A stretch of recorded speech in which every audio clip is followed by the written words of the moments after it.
army's going to get, going to be strong enough. And little do you know that tables are being flipped, rugs are being pulled. I mean, yeah.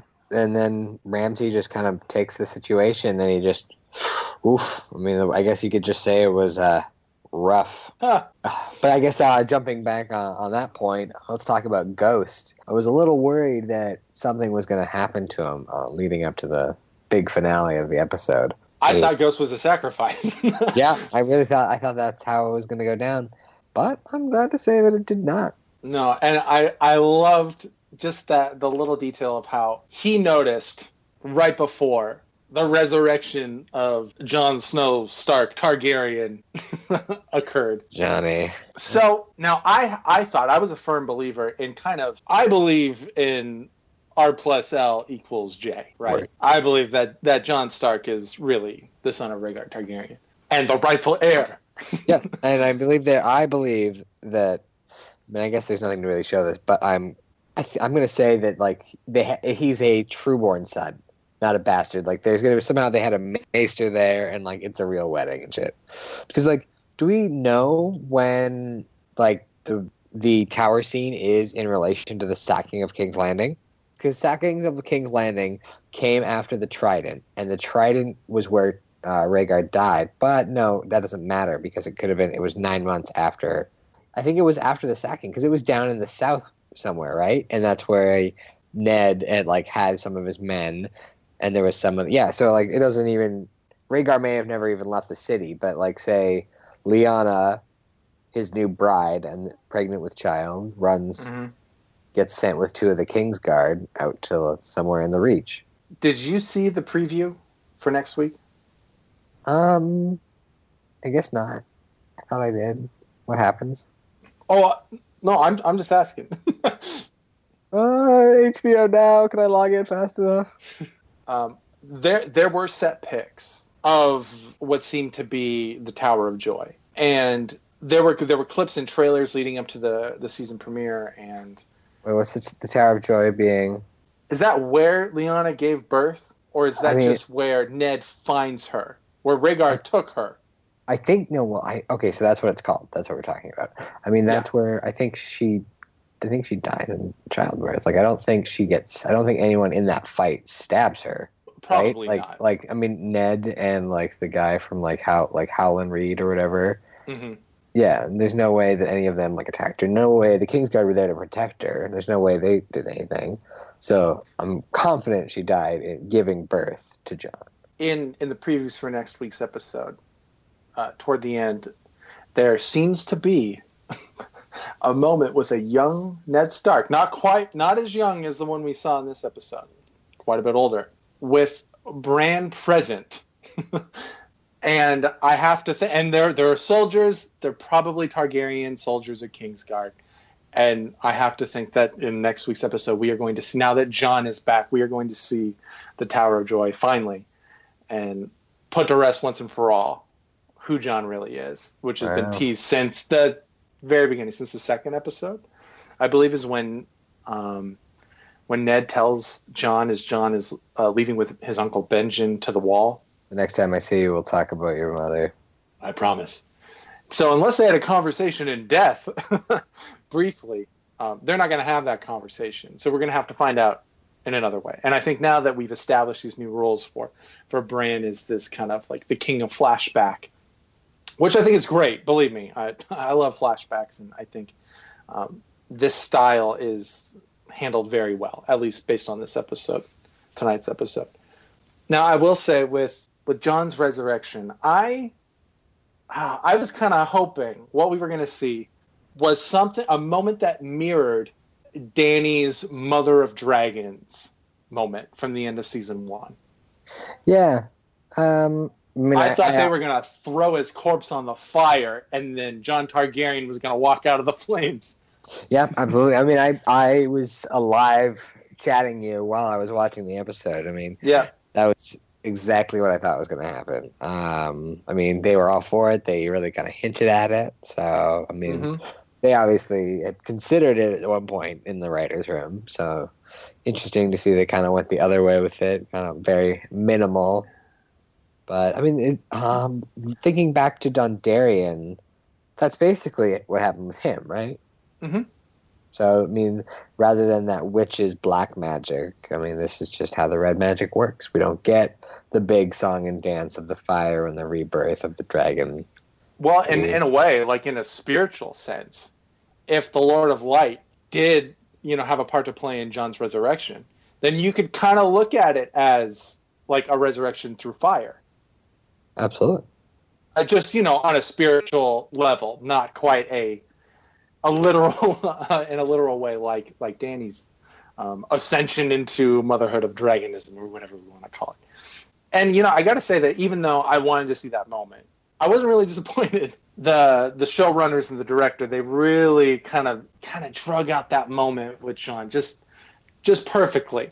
And, you almost expect it to cut to black before he opens his eyes. Because that's what happened, at the end of season 5. Mm-hmm. This refusal to accept that John is dead. Because, he's one of the few heroes in this show. Like good people. I know a lot of people had a tough time when Rob was killed. Because Rob, even though he's not as big of a player in the novels, like in terms of like a featured character, in the show, he was kind of promoted to main character status in a lot of ways. He was very much like the hero you root for. Yeah. And then he's gone. And then so like John to kind of take his place in a way, I'm happy to see him back. I'm glad they didn't cut to black this time. I'm glad that we could see, even if it's just a moment, the life rush back into him. I can't wait to see the look on all those traitors' faces. Absolutely, especially that little piece of crap, whatever, Jimmy or whatever. Ollie? I don't care. Ollie's dead to me. Ollie had a chance. Ollie could have been the next Jon Snow, but Ollie's just a little garbage human being, and he's probably gonna get eaten by Ghost. Ollie, you had it coming. He did. Had it coming, buddy. He killed Ygritte too. Lest we forget. I mean. She was about to kill John, right? Maybe. He done good. Maybe. He made the choice that neither of them could make. There we go. Saving his brother. And then he threw it all away like the piece of garbage that he is. So, overall, this was, in my opinion, this was far better. Tonight's episode was far better than last week's opener. Maybe one of the strongest episodes in a while, maybe since season 4. Yeah, that sounds about right. And I like season 5. I know a lot of people don't. They have the problems a lot of time spent in Dorne is one of them.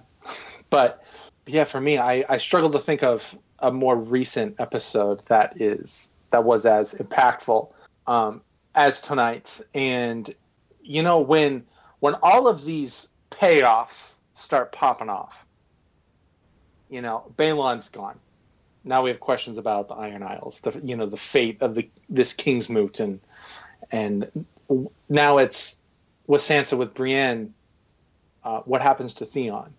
This question there. What happens at the Wall now that Jon's back? And there are just like 100 questions revolving around Jon. Yeah, absolutely. And now, and it's nice as an audience member to know that Sansa's plan isn't for naught as she heads towards Castle Black. Yeah, absolutely. But I mean, we also don't know what state Jon's going to be in. I mean, what if he left a piece of him behind? I think he did, and that is a big question to me. Like this Jon Snow, it's like what's missing? Dude, man, he is going to execute the shit out of what's his name.